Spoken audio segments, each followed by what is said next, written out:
પત્ની હંમેશા રાઈટ બાજુ બેસે છે, આપણી બાજુ બધું બાજુ બરોબર છે, કોઈ જગ્યાએ ભૂલ થઈ નથી. હવે હસમુભાઈ વિનંતી કરું કે આપણા યજ્ઞ વિશે મંદિરના 5 વર્ષના માતાજી આવાજ શાંતિ રાખજો. હું છે માફ કરશો પણ જરા શાંતિ, કારણ કે નિયમ પ્રમાણે થાય. તો હસમુભાઈને વિનંતી કરું કે એમને જે 5-2 મિનિટ કંઈ કહેવું છે માતાજીના મંદિર વિશે, આપણી સંસ્થા વિશે. એ અમારા મંદિરના કાર્યકર્તા પણ છે, માના પરમ ભક્ત છે, અને આજના મુખ્ય યજમાન પણ છે, અને સાથે સાથે માના 5 વર્ષથી તન મન અને ધન સાથે એ પરિવાર આપણી સાથે છે. તમે પણ છો, પણ એ પરિવારે ભગવાન માતાજી માટે સર્વ સમર્પણ કર્યું છે. દર રવિવારે ભજન કાર્યક્રમમાં એ પોતે રહ્યા છે, તો એમની માટે 5 મિનિટ આપી, 2 મિનિટ આપી ને ત્યારબાદ આપણે આનંદનો ગરવાથી આરંભ કરીશું. બોલો શ્રી અંબે. સૌ ભાવિક ભક્તોને આજના આ મંગળ દિવસે જય શ્રી કૃષ્ણ અને જય માતાજી.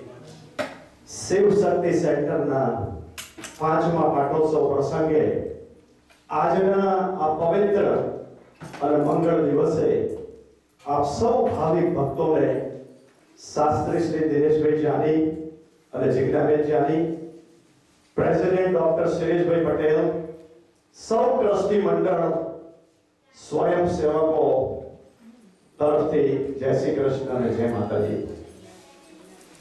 પરમ કૃપાળુ જગત જનની માં જગદંબાની અસીમ કૃપા અને સાથે સાથે આપ સૌ ભાવિક ભક્તોના અમૂલ્ય અને અવિરત સાથ અને સહકારથી આજે શિવ શક્તિ સેન્ટરે આંખના પલકારામાં 5 વર્ષ પૂર્ણ કર્યા.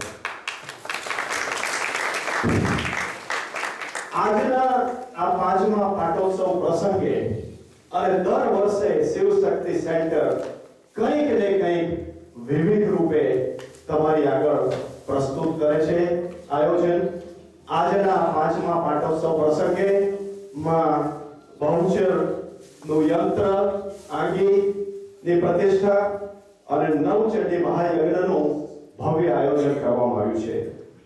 આ નવચંડી મહાયજ્ઞની વિશિષ્ટતા એ છે, અને અમેરિકામાં પહેલી જ વખત આ વિશિષ્ટ રૂપે આજનો નવચંડી મહાયજ્ઞ કરવામાં આવશે કે જ્યારે પૂર્ણાહુતિ કરવામાં આવશે ત્યારે આનંદના ગરબાની કે જે માએ સ્વયં રચ્યો છે, એમના ભક્ત વલ્લભ અને ઘોડાના મુખે માં સ્વયં પ્રગટ થઈને આનંદના ગરબાની રચના થઈ છે. જે 3 ગરબા કરવાથી એક ચંડી પાઠનો પાઠ આપણે ફળ મળે છે, એ આનંદના ગરબાની એક એક કડી સંગીતમય રીતે ગવાઈ અને આહુતિ આપવામાં આવશે. શિવ શક્તિ સેન્ટર આપ સૌ જાણો છો, શિવરાત્રી, જન્માષ્ટમી, હોળી, નવરાત્રીના 9 દિવસ માની પાળે ગરબા, દિવાળી, નૂતન વર્ષ, અન્નકૂટ આવા ધાર્મિક અને સામાજિક ઉત્સવો ધામધૂમથી ઉજવે છે. નવરાત્રીના 9 દિવસ પહેલા ભૂખંડ કમ્યુનિટી હોલમાં છેલ્લા 5 વર્ષથી મારા ગરબા થાય છે. ચૈત્રી નવરાત્રી અને આસો નવરાત્રીની 8મે યજ્ઞનું આયોજન થાય છે. માં બહુચરના આનંદના ગરબાના પારાયણ, ભક્તોના ઘેર ઘેર માની પધરામણી, માની પાળે બાબરીની સજોડાની તેમજ ભક્તોના કઈક મનોરથની બાધાઓ સફળ થાય છે. દર રવિવારે આનંદનો ગરબો, ભજન કીર્તન તેમજ દર ગુરુવારે શ્રી સાઈ બાબાની પૂજા અને તેમજ તેમનો ખીચડીનો પ્રસાદ, એનો લાભ ભક્તોને મળે છે. પ્રથમ પાટોત્સવ પ્રસંગે આ સંસ્થાએ શ્રીમદ ભાગવત સપ્તાહનું આયોજન કર્યું. તૃતીય પાટોત્સવ પ્રસંગે શ્રી સાઈ બાબા અને બહુચરમાના સ્વરૂપની પ્રાણ પ્રતિષ્ઠાનો કાર્યક્રમ જોયો. સાથે સાથે જે લોકો પડદાની પાછળ કે જે અહીંયા આપણે જોતા નથી, પણ કિચનની અંદર કિચન કમિટીના સભ્યો જે જહેમત ઉઠાવી અને આપણને સૌને જે પ્રસાદી આપે છે, શ્રી ડાયાભાઈ, રમેશભાઈ અને તેમના કુટુંબ પરિવારના સભ્યો, એમનો પણ આપણે જેટલો આભાર માનીએ એટલો ઓછો છે. દર રવિવારે મહેશભાઈ ફૂલકે અહીંયા આપણને જે ભજન કીર્તનનો કાર્યક્રમ આપે છે, દર રવિવારે સતત 5 વર્ષથી, તેમનો પણ ખૂબ ખૂબ આભાર. Last but not the least, આ બધું ત્યારે જ શક્ય છે કે જ્યારે માની કૃપા અને માનવ ભક્તોનો સાથ અને સહકાર હોય તો જ આ શક્ય છે.